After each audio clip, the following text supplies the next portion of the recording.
Здравствуйте, вы смотрите программу «Моя планета Башкортостан», и я ее ведущий Рустам Серздинов. В эфире вестник Русского географического общества. Недавно в географическом сообществе нашего региона произошло очень важное событие. На общем собрании башкирского отделения Русского географического общества был избран новый председатель. Напомню, летом этого года известный путешественник и писатель Камиль Зиганшин сложил свои полномочия. Временно исполняющим обязанности председателя Совет регионального отделения назначил Вячеслава Аброщенко, одного из учредителей отделения. Позже действительные члены выдвинули на этот пост кандидатуру Салавата Сагитова, ректора Башкирского педагогического университета имени Акмоллы. На общем собрании его представил советник департамента регионального развития исполнительной дирекции РГО Давид Тидеев. Также московский гость дал высокую оценку работе регионального отделения, проведенную за последние 4 года, и выразил надежду, что и впредь башкирское отделение будет служить примером другим регионам. Основными направлениями деятельности отделения являются образовательная, информационно-просветительская деятельность, экспедиционная деятельность, деятельность, направленная на развитие внутреннего въездного туризма в Республике Башкортостан. Нельзя не отметить значимые комплексные проекты, которые в том числе получили свое освещение и на федеральном уровне, реализованные отделением Башкортостан за предыдущие годы под руководством Камиля Фуркшиновича. Это и ежегодный образовательный проект «Республиканский совет учителей географии», это подземное царство Башкортостана, это в целом спелеологическая и природоохранная направленность деятельности отделения. Стратегические задачи для претворения в жизнь перед географическим сообществом республики обозначил заместитель руководителя администрации главы Республики Башкортостан Урал Кельсинбаев. У руководства республики есть четкое понимание, что развитие географического общества в Башкортостане – дело государственной важности. В числе приоритетных задач – создание условий для внутреннего туризма, открытие новых маршрутов, новых имиджевых брендов республики, привлечение в эту сферу инвесторов. Республика обладает не только красивой природой, природными ресурсами, у нас огромное историко-культурное наследие, поэтому важно развивать детско-юношеский туризм. Надо больше знаний передавать молодежи о Башкортостане, о малой родине. Вместе нам нужно делать все возможное, чтобы оказать подрастающему поколению красоту и богатство нашей страны и республики. Отчет о проделанной работе за последнее время дал исполняющий обязанности председателя регионального отделения Вячеслав Аброщенко. Списочная численность действительно членов поднялась с 3 десятков человек до 224. В отделении был разработан сайт, который включает множество разделов и в настоящее время хорошо посещается. Остановлюсь на одном из важнейших разделов, поскольку современный человек место для отдыха, как правило, ищет через интернет. Мы разместили на нашем сайте практически весь турресурс республики.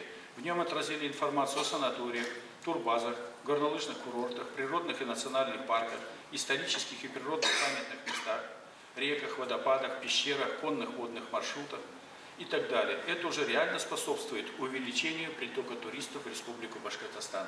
Наше отделение вошло вместе с Краснодарским и Томским отделением в тройку лидеров. Все это, конечно, благодаря вашей активной работе. Но, как говорится, очень сложно забраться на вершину, а еще сложнее на ней удержаться. Поэтому нам предстоит серьезная работа, чтобы не снизить эту планку. После избрания президиума общего собрания счетной комиссии, согласно протоколу, перед собравшимися выступил кандидат на пост председателя Башкирского регионального отделения РГО Салават Сагитов. Он изложил членам РГО свою программу. Если брать те задачи, которые определены уставом РГО, то можно выделить там 5 направлений. Это информационно-просветительская деятельность, экспедиционная, природоохранная, научно-исследовательская, образовательная. Вот по первым 3 направлениям была проведена очень большая работа, чего стоит только тот же Зелимский парк, та же Аскынская пещера. Абсолютным большинством голосов Салават Сагитов был избран на общем собрании председателем Башкирского отделения Русского географического общества. Первым заместителем председателя собрание избрало Вячеслава Аброщенко. Также на собрании был учрежден состав Совета регионального отделения. Его прежний список был дополнен именами Салавата Сагитова, главного редактора БСТ Гузель Хамитовой и известного блогера-путешественника Олега Чагадаева. Об особенности проведения географического диктанта в 2019 году сообщила присутствующим доцент кафедры географии БГПУ Закира Латыпова. Кстати, по итогам прошлых лет наш регион лучше всех написал диктант. Большой вклад в это внесла сама Закира Латыпова, и представитель исполнительной дирекции РГО вручил ей благодарственное письмо РГО, подписанное первым заместителем председателя общества Артуром Челенгаровым. Дата международного географического диктанта в этом году назначена раньше, на 27 октября. 27 октября, также воскресенье, также в 12 часов по местному времени. На сегодняшний момент, вот на момент начала собрания, по нашей республике зарегистрированы всего 5 площадок. Дорогие коллеги, пожалуйста, организовываем площадки во всех школах, где есть аппаратура, где есть возможность. С пламенной речью на собрании о необходимости выпуска нового совершенного учебника географии для учащихся школ выступил ветеран РГО, заслуженный учитель и путешественник Вадим Марушин. Я работаю в школе 60 лет и имею право говорить так, как я это все прочувствовал. И знаю, как тяжело учителю географии без географии Башкирии. Завершилось собрание награждением наиболее активных членов регионального отделения, внесших большой вклад в развитие географического сообщества Республики Башкортостан. Высокие правительственные награды вручил заместитель руководителя администрации главы республики Урал Кельсинбаев. Заместитель председателя отделения Вячеслав Аброщенко был удостоен Республиканского ордена Дружбы. Благодарность главы Республики Башкортостан получил почетный председатель башкирского отделения РГО Камиль Зиганшин. Почетные грамоты Республики Башкортостан были вручены исполнительному директору Башкирского регионального отделения Риме Галеевой и членам Совета Закире Латыповой и Ларисе Билан. Также руководство республики отметило членов Совета отделения Татьяну Рычагову, Наталью Леушкину, Олега Чагадаева, Александра Волкова, Александра Лынника, Гузель Хамитову. Удостоверение Русского географического общества вручил новым действительным членам председатель отделения Салават Сагитов.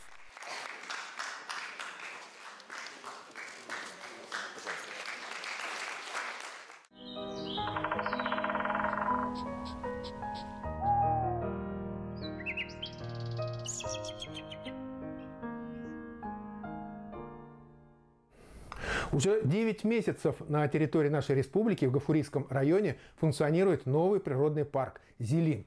Его общая площадь составляет более 36 400 гектаров.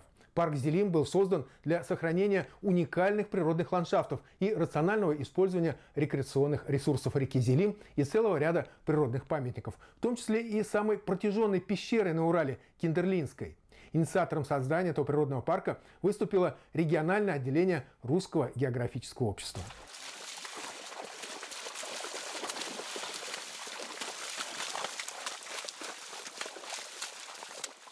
Для инспекторов природного парка подобные конные прогулки по его заповедным местам – ежедневная обязанность.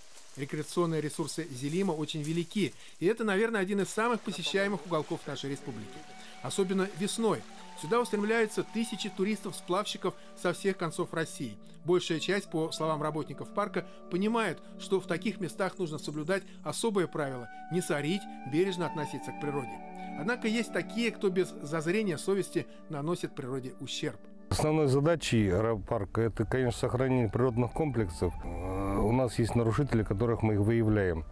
На сегодняшний день нами составлено более 60 сообщений протоколов на нарушителей режима парка. Изъято 2 ружья, одно из них нарезное. Это были туристы, которые взяли с собой оружие и стреляли по территории просто баллы, что тоже недопустимо. Ну и, естественно, у нас очень много работы проводим по профилактике, для того, чтобы не нарушали режим, для того, чтобы природу сохранили. Можно отметить, что на сегодняшний день туристы, которые у нас по территории сплавляются, посещают наши значимые места природные, они пошли дисциплинированные по сравнению с тем, что было раньше. Это прежде всего уборка мусора. Как правило, после них остается очень много мусора, но я очень благодарен тем туристам, которые забирают свой мусор, вывозят с собой. Знаете, да, что? Да, эти видели, парк Да, каждый год здесь. Хорошо. Последний год платно сдать, да? Нет. И все же главная задача инспекторов природного парка не подстеречь и поймать, а объяснить и убедить. Каждый раз во время встреч с многочисленными туристами работники парка проводят воспитательные беседы, рассказывают о правилах пребывания на территории. По их словам, результаты такой работы налицо. Созданием нашего природного парка заметно улучшилась экологическая ситуация. Люди стали убирать за собой мусор, соблюдать правила в парке. Есть, конечно, и такие, кто мусорит, но их стало меньше. Одна из главных достопримечательностей природного парка Зилим – пещера 30-летия Победы или Киндерлинская. Последнее название ей дала протекающая рядом река Киндерля. В прошлом году активисты регионального отделения Русского географического общества под руководством председателя спелеологической комиссии Совета Татьяны Рычаговой открыли в пещере новые залы и сифоны. Благодаря этому Киндерлинская стала самой протяженной пещерой Урала. Ежегодно активисты спелеологического клуба имени Насонова проводят в пещере экологические субботники. Очищают ее от бытового мусора, оставленного горе-туристами.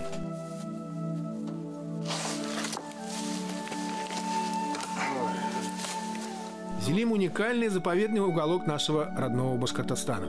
Создание здесь природного парка, несомненно, правильное и важное решение. Еще немного, и без соответствующей охраны в Зилиме исчезли бы редкие представители флоры и фауны. Вот наша река Зилим, я вырос на ней. Вот. Одна из последних рек, которая еще не настолько загажена и уничтожена для наших будущих потомков. На реке еще в моей памяти была редко на таймень, водилась форель, багр или пестрый хариус. Вот. Сейчас дошло до того, что на грани исчезновения хариус.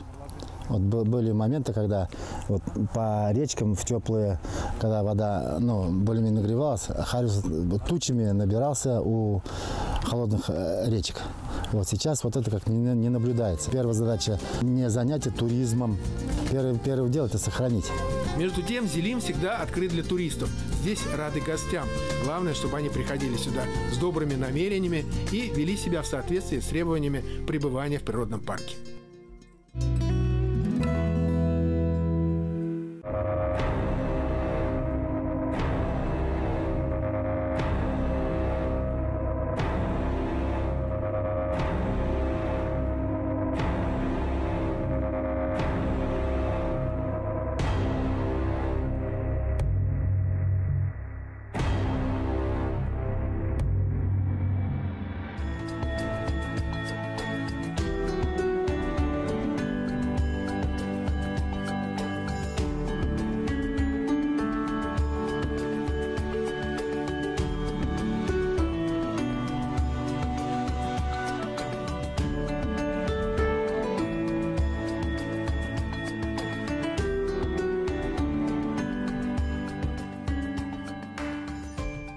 В городе Давлеканово в местном дворце культуры открылась уникальная фотовыставка, организованная региональным отделением Русского географического общества.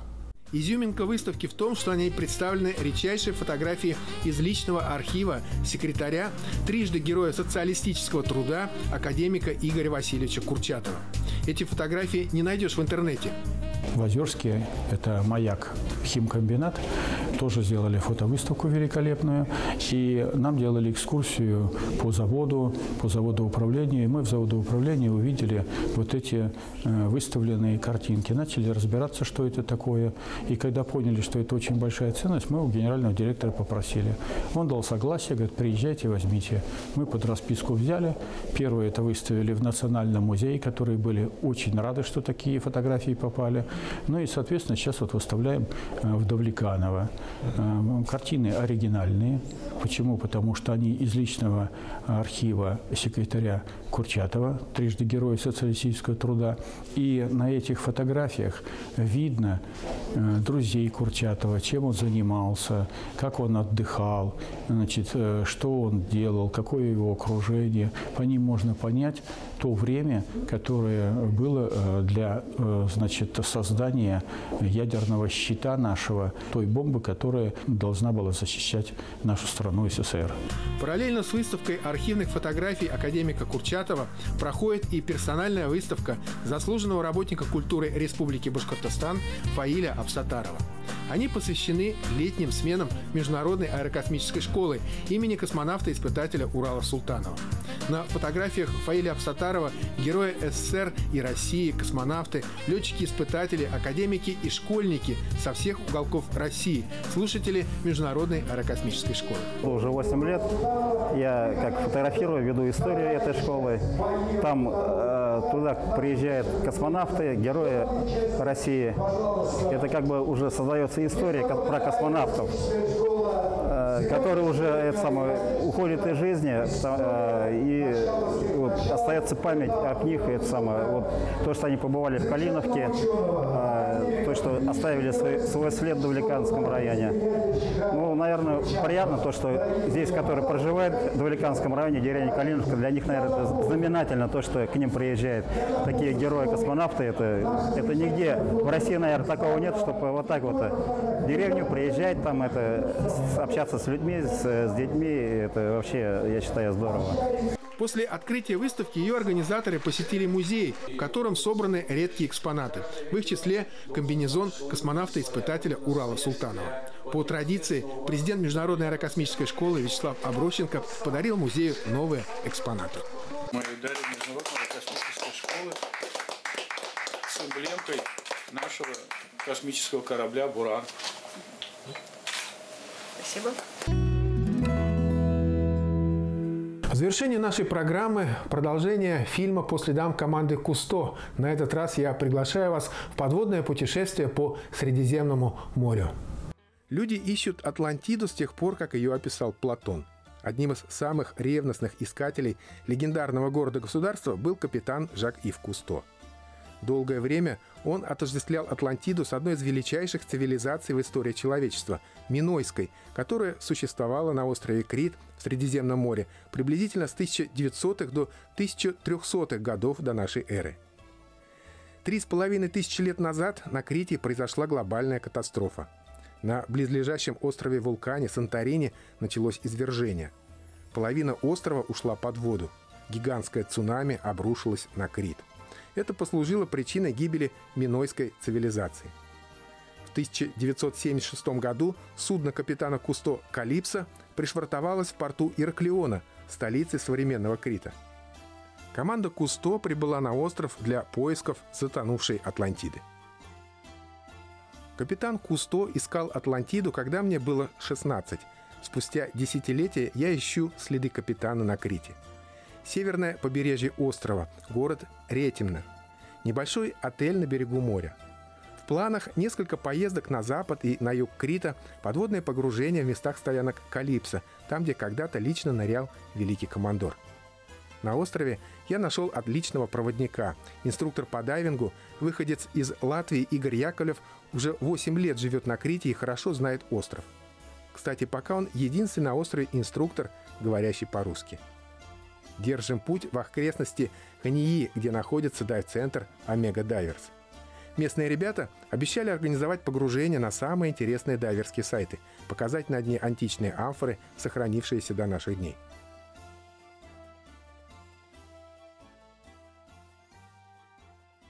Мы находимся на западе острова Крит, местечко называется Альмерида, и здесь со смотровой площадки открывается чудесный вид на самый большой природный залив острова, который называется Суда. Суда – естественная гавань. Это главные морские ворота не только Ханьи, но и всей западной части Крита. В этом заливе, одном из самых больших и безопасных на Средиземном море, располагается военная база НАТО. Кстати, в годы Второй мировой войны здесь находился немецкий аэродром, с которого вылетел бомбардировщик, затопивший в Суэцком канале британский военный транспортник «Тислигорм», к которому мы ныряли в Суэцком заливе на Красном море. Кевин Беннет – британец, много лет работает на Крите, многое знает о местных подводных достопримечательностях. Самый известный и популярный дайв-сайт Крита – это, конечно, пещера слонов. Это прекрасно сохранившаяся пещера, очень большая. Главное, в ней лежат кости мамонта. Спрашиваю Кевина, знает ли он что-нибудь об экспедиции на Крит капитана Кусто? Знакомы ли ему места, где нырял французский исследователь? У меня есть DVD-фильм «Экспедиция Кусто на Крит». Я знаю, что его корабль плавал вдоль побережья Крита, заходил в порт города Ираклиона, а команда Кусто ныряла у берегов острова Дея на Санторини. Наше первое погружение проходит рядом с небольшим островком, который называют Марафи. Добираемся до него на быстроходном Зодиаке. Полчаса, и мы на месте. Кевин бросает якорь рядом с островом, и мы уходим под воду. Дно залива напоминает о царившей здесь в давние времена власти вулканов. Подводные скалы и камни сплошь вулканического происхождения. Доминируют два цвета – голубовато-зеленый и серый. Однако стоит чуть подсветить дно фонариком, и ярко загораются фантастические мольберты Посейдона. Пурпурно-красными становятся морские звезды. Меняет цвет обычно ничем не приметные ядовитые скорпены. Кевин показывает мне гнездо осьминога. Он обосновался под большим валуном и замаскировался с помощью каменных осколков. Убедившись в моей настойчивости, осьминог выпускает маскировочную струю специальных чернил и бросается на утек.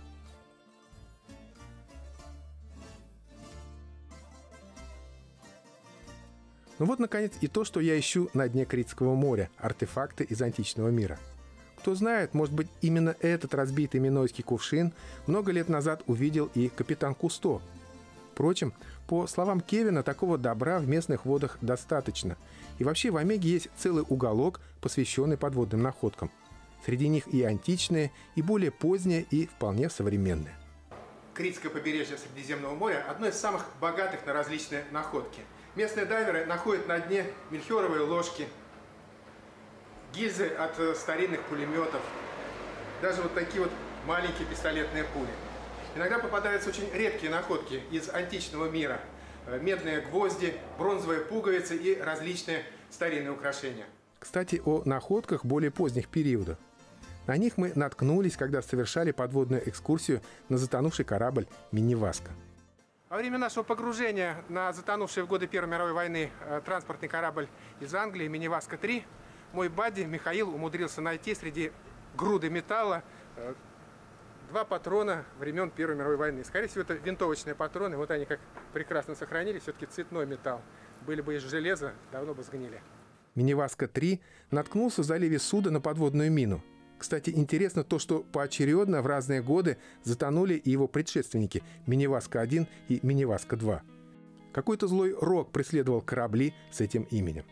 Сегодня сохранился лишь остов корабля. Его останки лежат на глубине от 12 до 20 метров и разбросаны на протяжении 200 метров. Это все на сегодня. Я с вами прощаюсь. Жду ваших откликов и предложений на сайте rgo-rb.ru, а также в Фейсбуке в группе «Моя планета Башкортостан». До свидания.